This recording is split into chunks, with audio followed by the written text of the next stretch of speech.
বলা হয়ে থাকে তিনি সংখ্যাকে শুধু হিসাবের জন্য ব্যবহার করতেন না, তিনি সংখ্যার ভেতরে লুকিয়ে থাকা নিয়ম খুঁজে বেড়াতেন, যে নিয়মগুলো মানুষের চিন্তাকে শৃঙ্খলায় আনে।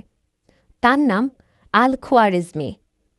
যে যুগে গণিত মানেই ছিল জটিল ও ভয়ের বিষয়, সে যুগেই তিনি সাহস করে প্রশ্ন করেছিলেন, সমস্যাকে কি ধাপে ধাপে সমাধান করা যায়? এই একটিমাত্র প্রশ্ন থেকেই তিনি রচনা করেছিলেন একটি গ্রন্থ যার নাম আল জাবর। সেই বই থেকেই জন্ম নেয় আজকের পরিচিত শব্দ আলজেব্রা, যাকে বাংলায় আমরা বলি বীজগণিত। সংখ্যা, সমীকরণ আর নিয়মের সেই ভাবনা শুধু গণিতের পাতাতেই সীমাবদ্ধ থাকেনি। এই ধারণার উপর দাঁড়িয়ে তৈরি হয়েছে অ্যালগরিদম, কম্পিউটার প্রোগ্রামিং আর আধুনিক প্রযুক্তির ভিত্তি। আল খোয়ারিজমি আমাদেরকে মনে করিয়ে দেন, জ্ঞান কেবল উত্তর দেয় না, জ্ঞান নতুন পথও তৈরি করে।